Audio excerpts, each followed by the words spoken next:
Shalom, shalom à tous les saints. Bénissons l'Éternel qui a encore permis tout ce temps afin que nous puissions nous édifier encore tout autour de sa parole. Donc, nous sommes toujours sur notre enseignement que nous avions intitulé l'appel et la justification. Donc, on a vu que l'appel, c'est Dieu qui appelle. Okay? C'est Dieu qui appelle. Selon Romains chapitre 8, nous avons vu cela. Même Jésus, lorsqu'il parle aux apôtres, il dit... il leur dit, n'est-ce pas moi qui vous ai choisi? Oui, donc, on comprend que c'est Dieu lui-même qui appelle. Okay? Ce n'est pas un homme qui appelle, mais c'est Dieu qui appelle. Okay? Donc si Dieu maintenant nous appelle, nous avons vu que ceux qu'il a appelés, ceux qu'il a connus d'avance, il les a appelés. Ceux qu'il a appelés, il les a justifiés. Ceux qu'il a justifiés, il les a sanctifiés. Ceux qu'il a sanctifiés, il les a glorifiés. Oui, il y a toutes ces étapes-là, mais en réalité qui disent à peu près la même chose. Parce que tu étais connu depuis l'éternité. Dans le temps maintenant, Dieu t'appelle. Il t'appelle pour te rendre juste, pur, saint. Vous voyez, pour que tu sois sa propriété. Parce que n'est pur que celui qui a embrassé la foi en Christ Jésus. Et juste que celui qui a embrassé la foi en Christ Jésus. Pourquoi Dieu nous dit que nous sommes justes? Pas par rapport à une œuvre que tu fais, non. Parce que si c'est par les œuvres, ok, la foi n'a plus de sens. Ouais. C'est-à-dire qu'on est déclaré juste que quand on rentre en Christ. Parce que c'est lui le véritable juste. Vous voyez? Et c'est-à-dire que quand maintenant toi tu entres en lui, Dieu ne voit plus ta personne. C'est-à-dire ton péché, ta souillure, les actions que tu faisais dans le passé, même tes pensées. Peut-être qu'à la manière des hommes, tu vas dire, ah, moi je suis une personne parfaite. Moi je suis une personne juste. Moi je n'ai pas fait de mal. Moi je n'ai pas volé l'argent de quelqu'un. Moi ceci, cela. Mais la Bible nous dit que la Bible nous dit dans le livre de Romains, je prends cette écriture, je ne veux pas l'écorcher. La Bible nous dit dans le livre de Romains chapitre 3, je prends à partir du verset 10. Selon qu'il est écrit, il n'y a pas de juste, pas même un seul. Ok? Nul n'est intelligent, nul ne cherche Dieu, tous se sont égarés, ensemble ils sont pervertis, il n'en est aucun qui fasse le bien. Ok? C'est-à-dire sur la terre, le seul qui a été trouvé juste devant Dieu, ok, et qui a obtenu l'approbation de Dieu. Le sacrifice que Dieu a agréé, c'est le sacrifice de Christ. Même le sacrifice dans l'ombre, c'est-à-dire quand il faisait des sacrifices, ok, Dieu n'a pas agréé ces sacrifices en réalité. Bien que dans l'écriture comme ça, on peut voir que cela était d'une odeur agréable à l'Éternel, mais Hébreu vient nous dire quoi? Hébreu vient nous dire, tu n'as voulu ni sacrifice, ni holocauste, mais tu m'as formé un corps. Je prends cette écriture. Hébreu 10. De tous les sacrifices, en fait, que sous la loi, ils offraient, okay, c'était bien sûr pour expier. Ça couvrait le péché, mais ça n'ôtait pas le péché. Or, Christ, lui, il est venu à la source, il est venu ôter le péché.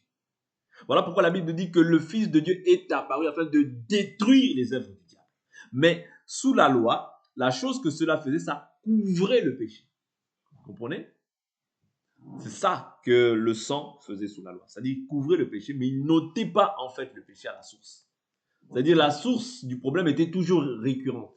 C'est comme si quelqu'un est blessé, mais je couvre cette blessure-là. Vous comprenez? Je pense à cette blessure, mais la blessure est toujours là. C'est-à-dire Jésus, lui, il est venu ôter cette blessure-là qu'on appelle c'est-à-dire les œuvres du diable. Ouais? C'est-à-dire, comment est-ce que maintenant, aujourd'hui, toi, tu peux triompher face à l'ennemi? C'est à cause du Saint-Esprit qui est en toi. Voilà pourquoi, dans Hébreu 10, il nous dit quoi? Chaque année, il renouvelait ces choses-là. Chaque année, à la fête qu'on appelle Yom Kippour, il renouvelait en fait toutes ces choses-là. Ouais. Et c'est par là qu'on faisait le rappel en fait des péchés. Je prends cette écriture, Hébreu chapitre 10. Hébreu chapitre 10, l'écriture nous dit, la loi en effet possède une ombre des biens à venir et non pas l'exacte représentation des réalités. C'est pourquoi il ne peut jamais, par les sacrifices toujours identiques qu'on présente perpétuellement chaque année, amener à la perfection ceux qui s'approchent ainsi de Dieu. Vous comprenez? C'est-à-dire le sacrifice parfait, c'est le sacrifice que Christ a offert, son propre corps. Ouais. C'est-à-dire, en s'offrant, il nous a rendu juste une seule fois à perpétuité. Okay? Il t'a rendu juste par son offrande. Voilà pourquoi je vous dis toujours que bien que tu puisses faire des œuvres, okay, dans la chair, qui sont une chose qui est déjà excellente, mais n'oublie pas de ne pas fixer tes regards sur les œuvres. Parce que si tu commences à... Je vous ai toujours dit que quand tu commences à t'élever, Dieu va s'organiser pour t'abaisser.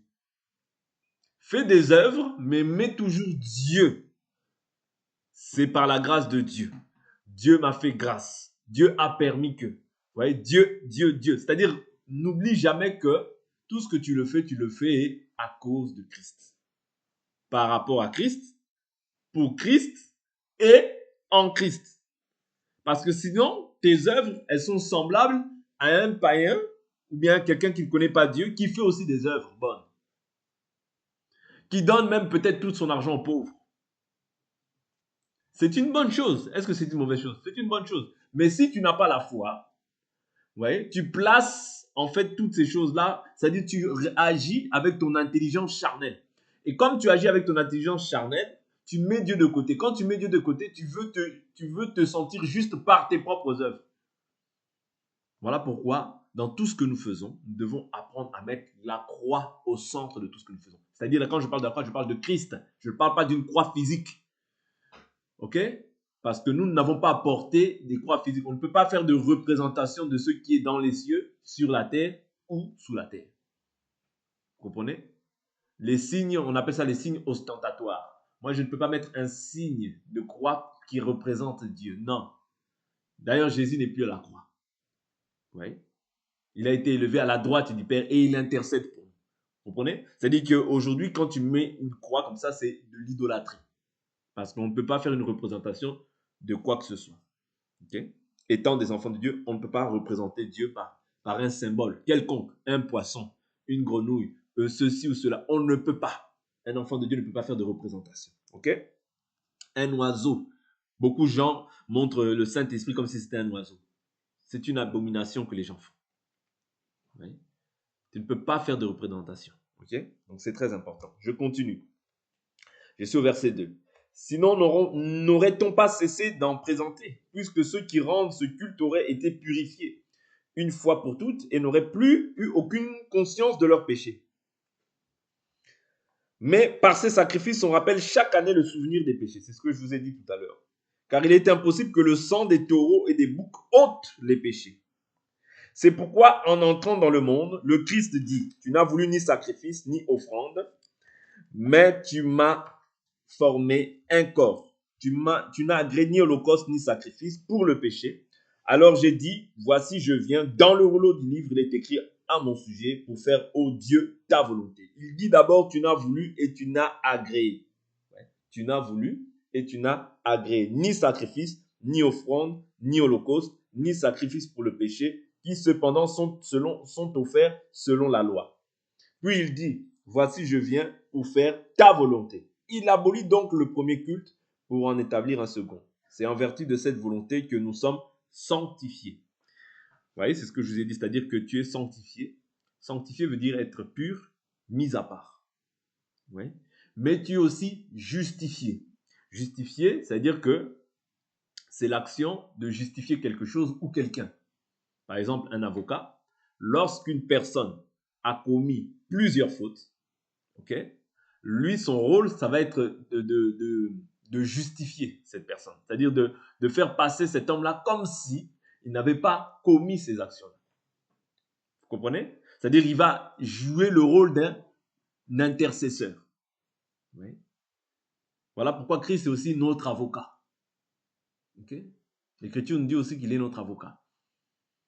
Oui? Donc c'est très important de comprendre que tu es déclaré juste par la foi en Christ Jésus et tu es aussi sanctifié par le sang qui a été versé à la croix pour tes péchés.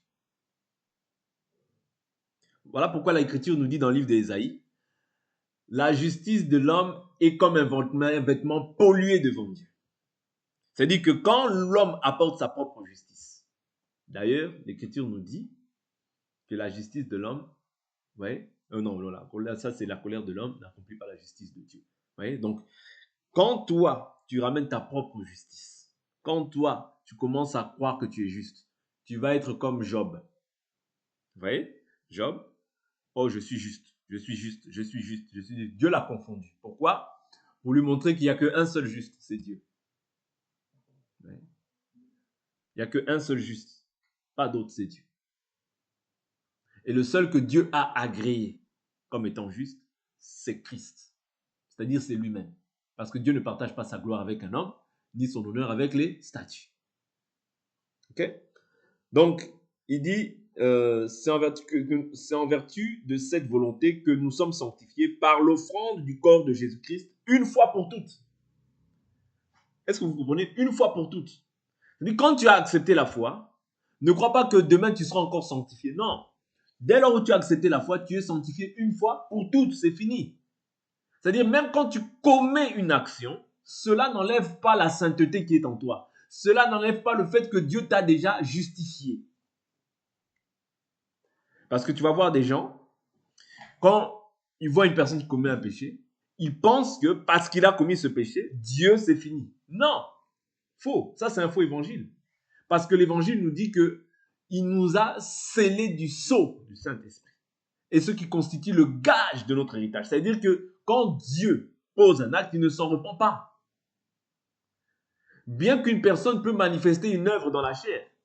Mais c'est vrai que cette œuvre-là qu'il manifeste, si il demeure maintenant esclave de cette chose-là, il y aura des conséquences. Parce que la Bible nous dit, l'esclave ne demeure pas dans la maison, mais le Fils y demeure. Si le Fils vous affranchit, vous serez réellement libre. Vous comprenez? La Bible nous dit, ne savez-vous pas que si quelqu'un se livre à un autre pour être esclave, il devient esclave de cet homme à qui il obéit.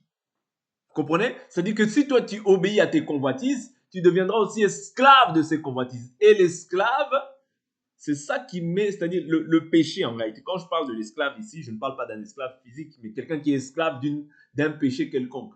Tu es par exemple, quelqu'un qui a injurié. C'est mauvais.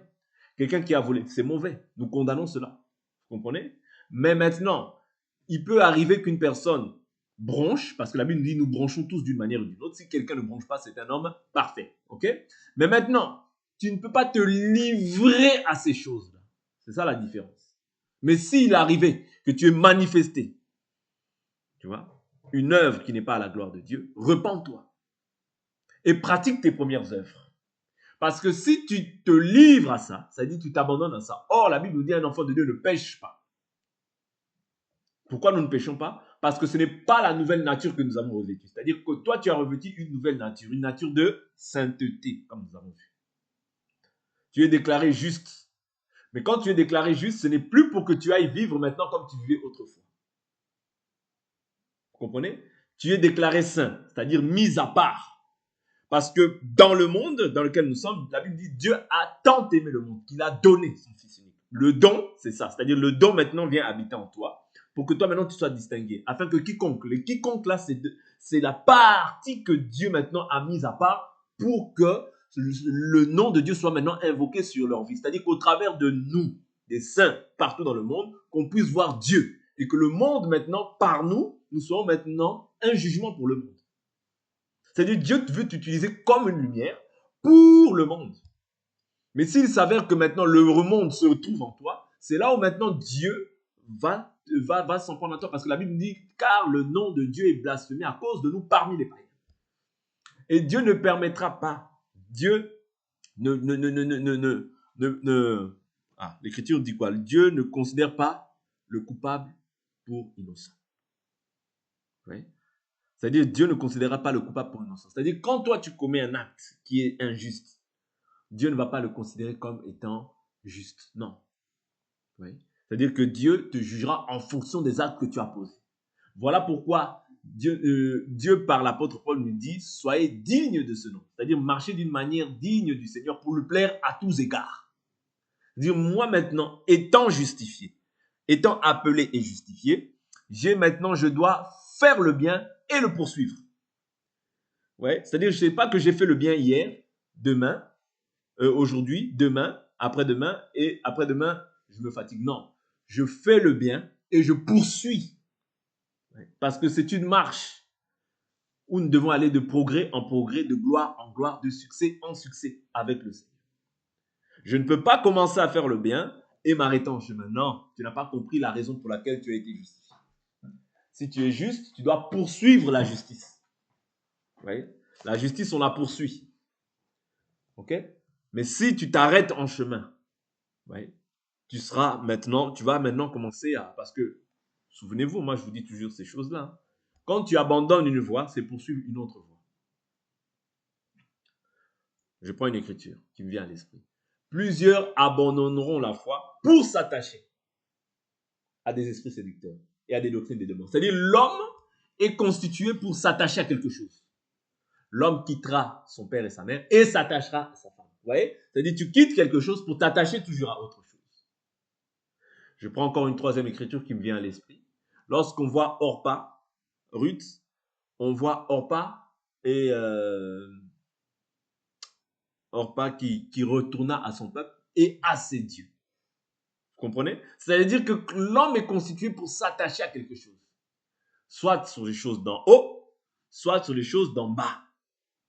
Et si tu t'attaches aux choses d'en bas, pour toi, en fait, le royaume n'y pense plus. Vous comprenez? Parce que la Bible nous dit, si vous êtes ressuscité avec le Christ, affectionnez vos choses d'en haut. Autrement dit, si nous sommes appelés, justifiés, la raison pour laquelle Dieu nous déclare juste, c'est non seulement parce que nous avons le Fils, mais maintenant, il y a quelque chose à poursuivre. Une marche à poursuivre, c'est s'attacher aux choses d'en haut.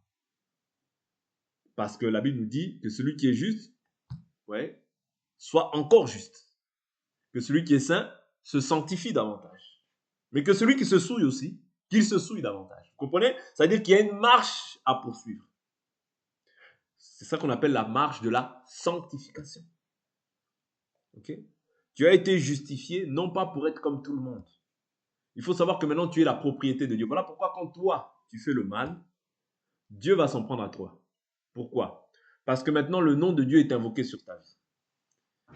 Et le signe que Dieu te frappe, ça veut dire qu'il t'aime. Pourquoi? Parce que la Bible nous dit Dieu châtie tout fils qu'il agrée. Mais Dieu peut ne pas te châtier toi physiquement, mais il peut utiliser un frère, une sœur pour te châtier aussi.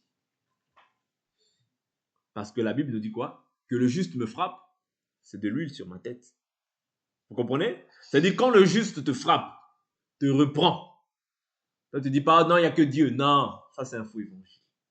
Moi, de toute manière, il n'y a que Dieu. Non, Dieu aujourd'hui aussi nous parle par rapport à tous les frères parce que nous sommes membres des uns des autres. Donc, je ne peux pas ignorer tout ce que me dit la sœur. Je ne peux pas ignorer tout ce que me dit le frère parce que Dieu peut passer par n'importe quel canal pour me parler, pour me donner, pour m'annoncer un message.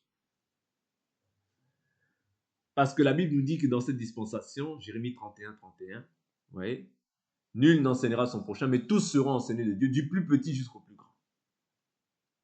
C'est-à-dire, chacun d'entre nous a l'Esprit de Dieu. Dieu peut communiquer une parole à telle ou à telle personne me concernant. Si j'ai une attitude mauvaise, Dieu peut parler au travers des personnes. Vous comprenez?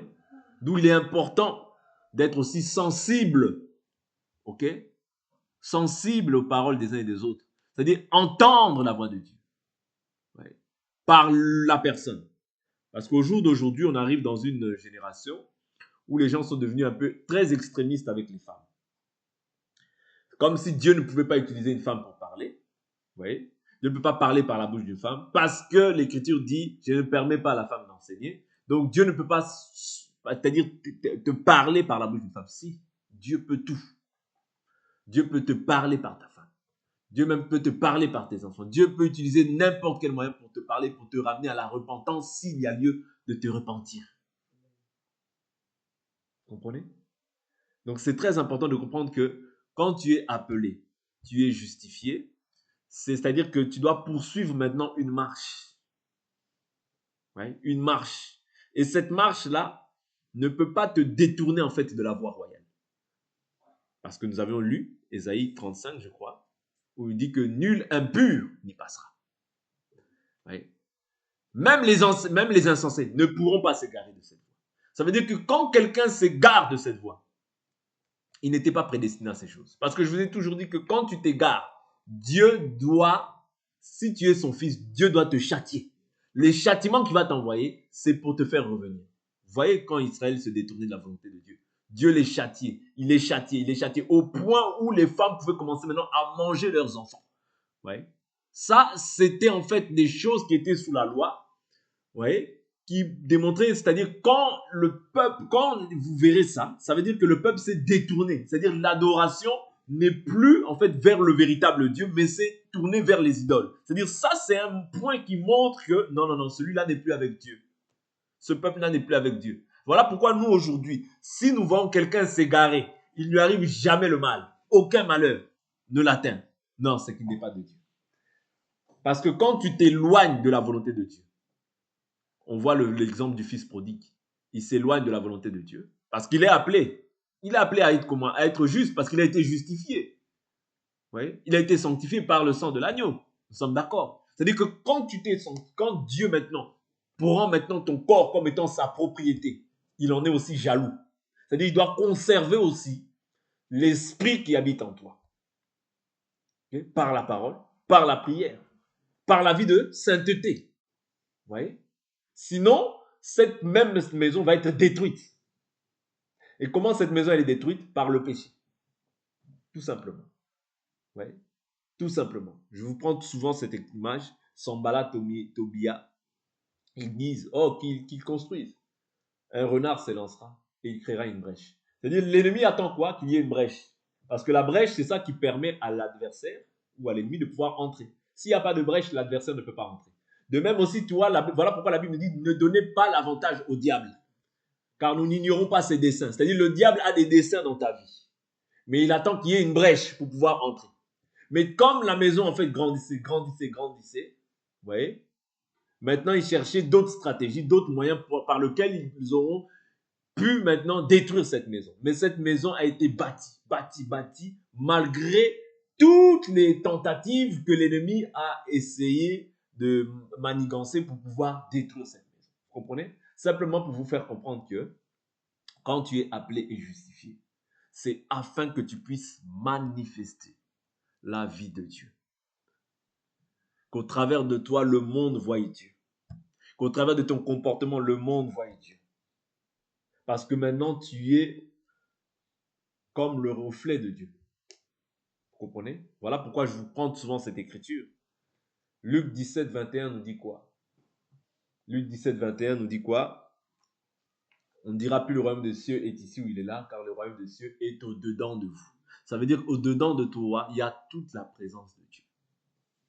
Voilà pourquoi je vous dis que nous, étant des enfants de Dieu, nous avons un combat, nous avons, c'est-à-dire un défi énorme à relever étant sur la surface de la terre. Le défi que nous avons à relever, il est énorme. Parce que le monde te regarde. Ah oui, la Bible nous dit, je prends une écriture, dont je vais beaucoup parler, je prends une écriture. Je prends une écriture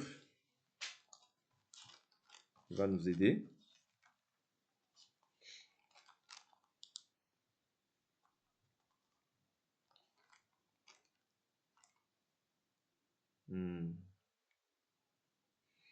Je prends une écriture, je crois que c'est dans le livre de...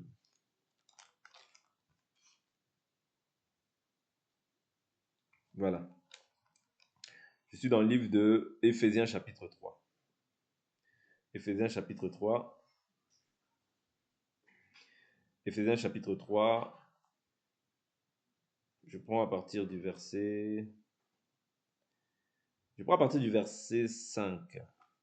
Ce mystère n'avait pas été porté à la connaissance des fils des hommes dans les autres, des fils des hommes dans les autres générations, comme il a été révélé maintenant par l'Esprit à ses saints, apôtres et prophètes. Les païens ont un même héritage, formant un même corps et participant à la même promesse en Christ Jésus par l'Évangile, dont je suis devenu serviteur selon le don de la grâce de Dieu qui m'a été accordé par l'efficacité de sa puissance, à moi le moindre de tous les saints. Cette grâce a été accordée d'annoncer aux païens comme une bonne nouvelle la richesse insondable du Christ, et de mettre en lumière la dispensation du mystère caché de toute éternité en Dieu, le Créateur de toutes choses.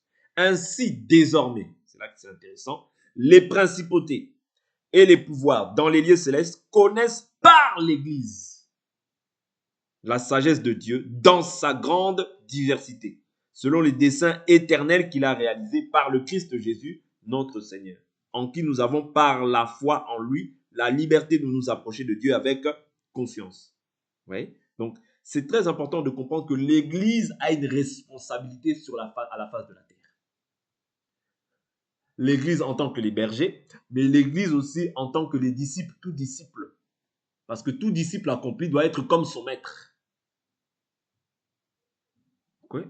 Parce que quand toi tu pêches, je prends un exemple, là je prends dans la nature, je prends dans la nature, ça va aussi nous aider parce que la Bible dit si vous ne comprenez pas les choses terrestres, comment comprendrez-vous aussi les choses célestes? C'est très important. La nature aussi nous enseigne.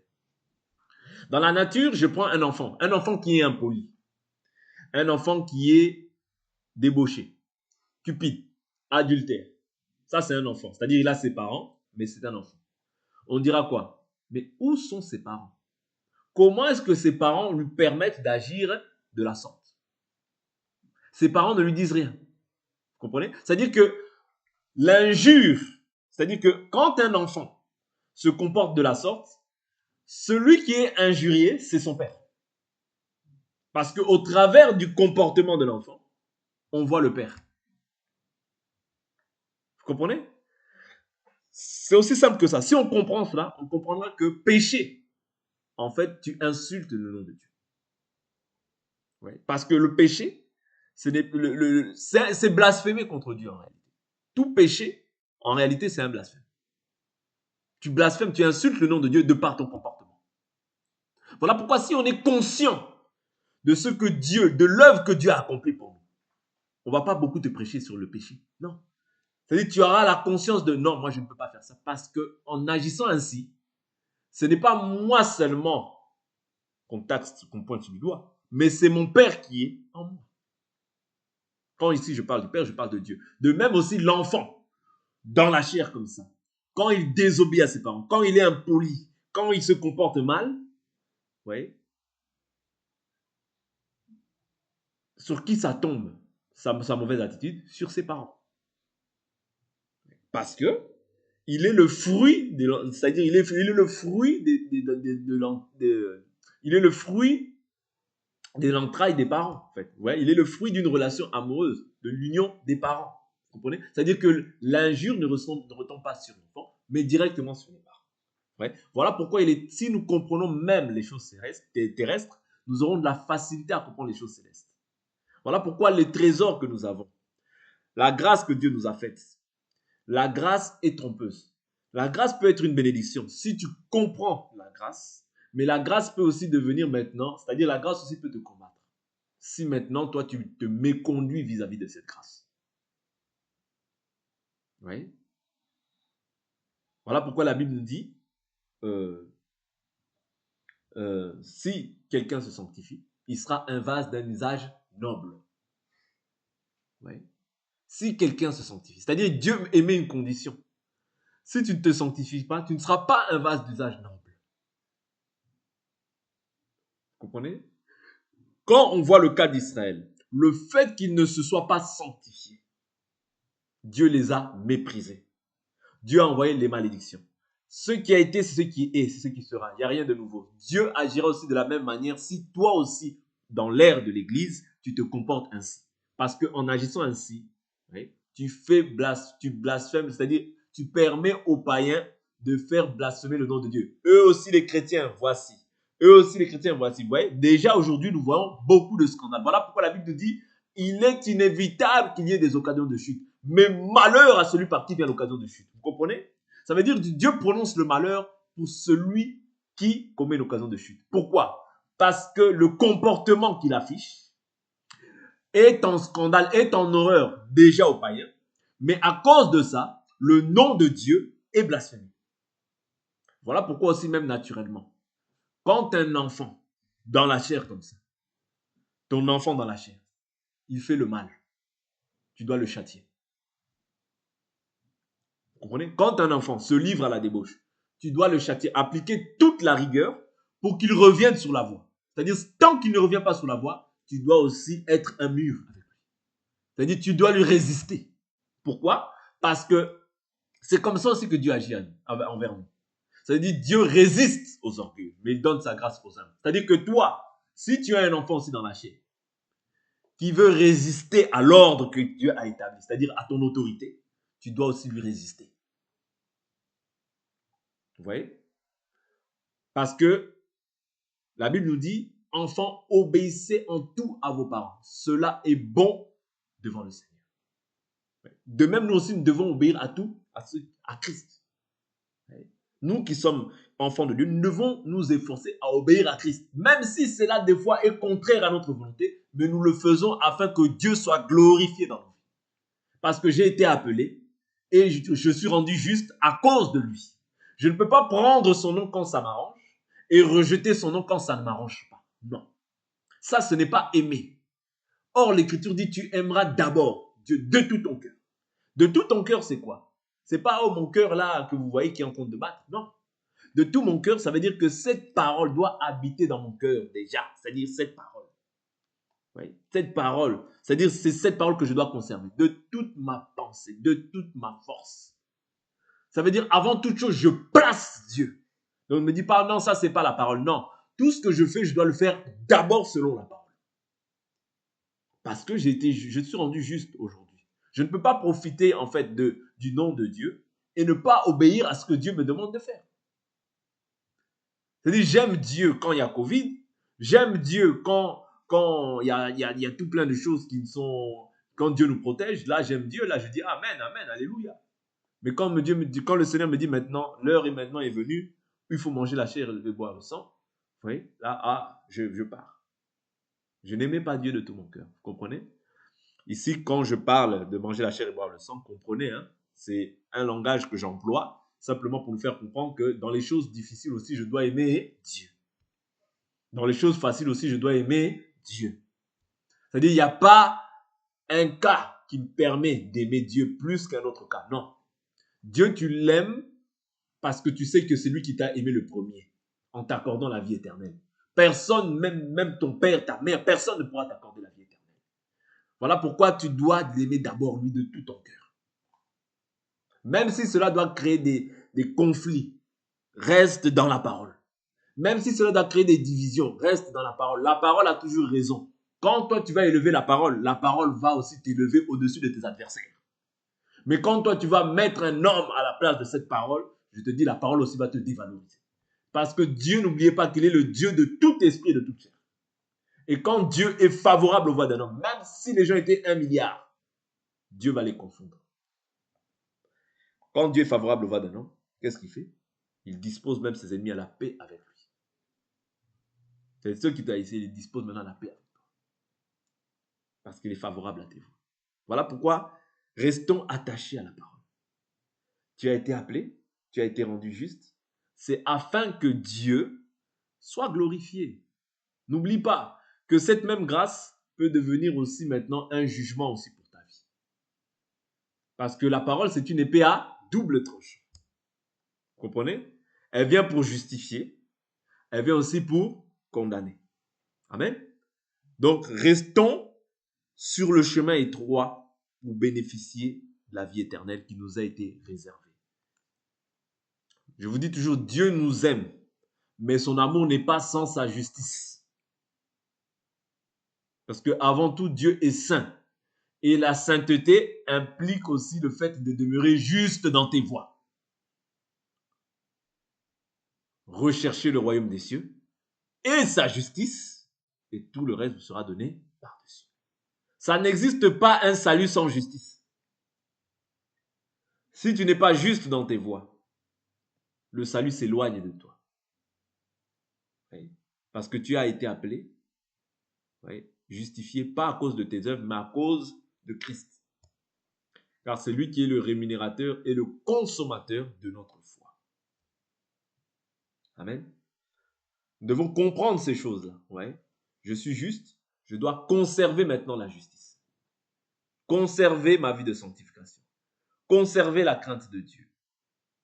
Et c'est là que ça devient le plus difficile. Ce n'est pas le fait de dire oui, j'ai accepté Jésus. Oui, c'est bien, il y a des combats au début, c'est un peu difficile. La Bible dit, souvenez-vous de ce jour où vous avez mené un grand combat. Oui. Donc tu dois te souvenir toujours de ces premiers jours. Mais tu te souviens non pas pour te souvenir comme si, ah bon, je me souviens. Non, tu te souviens pour que cela puisse créer en toi la persévérance et la justice même dans les plus petites choses. Parce que quand tu es fidèle dans les petites choses, tu le seras aussi dans ce qui est important. Amen. Donc il est très important que nous puissions avoir des voies qui plaisent à Dieu. Entre en toi-même, là où il y a des choses qui ne vont pas. Prends la peine de pouvoir maintenant régler avec le Seigneur, maintenant que tu es en chemin. Parce que tu ne sais pas ce qu'un jour peut enfanter. Amen. Tu as été appelé. Tu es juste à cause de Christ. Et Christ, il a accepté la mort jusqu'à la croix. Toi, tu dois accepter la mort jusqu'à ce que tu meurs ou jusqu'à l'enlèvement. Ne te relâche pas, ne te fatigue pas. Jésus est là et il ne t'abandonnera pas. Parce qu'il a dit, et ce qu'il a dit, il a aussi la capacité de pouvoir l'accomplir. Que Dieu vous bénisse. On va prier.